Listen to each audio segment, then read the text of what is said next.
And we're in the township of Brick, and this is a great example of what we consider frontline coastal building. And it's also a V-zone. So we've brought in Pat Cronin, and he's going to explain to us exactly what that means. FEMA defines a V-zone as an area with high velocity wave action of 3 feet or greater. We're standing on a temporary berm that was built to help stabilize the beach. And you can see that there was a dune here that was completely washed away, and the wave action went right through these homes and taking out the walls. Really wiped them out. So these are really aggressive waves pounding on these homes. Very strong forces, yes. This is a house that we worked with. It had similar wave action through. It took out all the breakaway walls, the lower ground floor slab, and the piles did their job. So the house ended up staying relatively unscathed. It did. First floor up, no damage. That's great.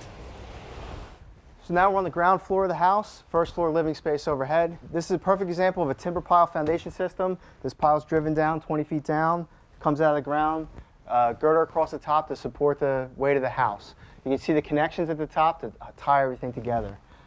This is a breakaway wall. This is built to break away when the wave action comes through. There's a wood wall. This was reconstructed after the damage from the storm. On the side walls, we have hollow 8-inch CMU block walls, also designed to break away if a wave occurs. Yeah, so the key is not to attach these walls to the pilings, just have them set there so they can blow away when there's pressure on them. Correct.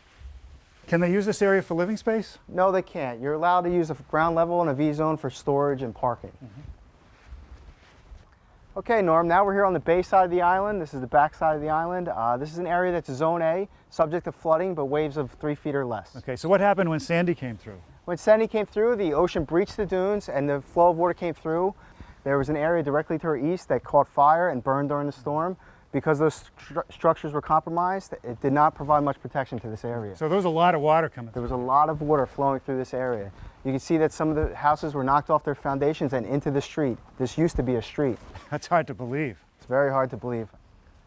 So Norm, you can see all the devastation around us, but right here is a good example of a modern A-zone foundation system. Right here we have a reinforced concrete block foundation wall supported by a concrete grade beam. And what you can't see underneath here are timber piles that go down into the ground. So they're supporting this grade beam and then the house is built on top of that. That's correct. With erosion and scour similar to this, if it was a normal spread footing, it may have collapsed. No, it would have just sunk into the ground, yeah. Right. You can also see here that we have a flood vent that allows the water to flow in and out of the crawl space and not compromise the foundation wall. Right. So the difference between the V-zone and the A-zone is that in the A-zone you can have a solid foundation provided it has vents and you don't need breakaway walls. That's correct. Solid foundation wall, adequately venting. But again, you can only use the inside for storage and parking. So the house took on a few scars. It did. We had some damage to the foundation here, the foundation wall, and some scraping up here. Non-structural, everything's good. Right. Nice and solid. Well, that's a small price to pay. It's still standing and it's going to be good, unlike those. That's correct. The irony is, with the current revisions, potential revisions to the flood mapping, the homeowner may still need to elevate the house and develop an open foundation system. That can be a cost, but it will save them the exorbitant insurance rates in the future. Well, that's only one of the many obstacles that the residents are facing here trying to bring back the Jersey Shore. Thanks for the information. It's very useful. I know you're a busy man. You got a lot on your plate. My pleasure. Thanks for watching. This Old House has got a video for just about every home improvement project, so be sure to check out the others.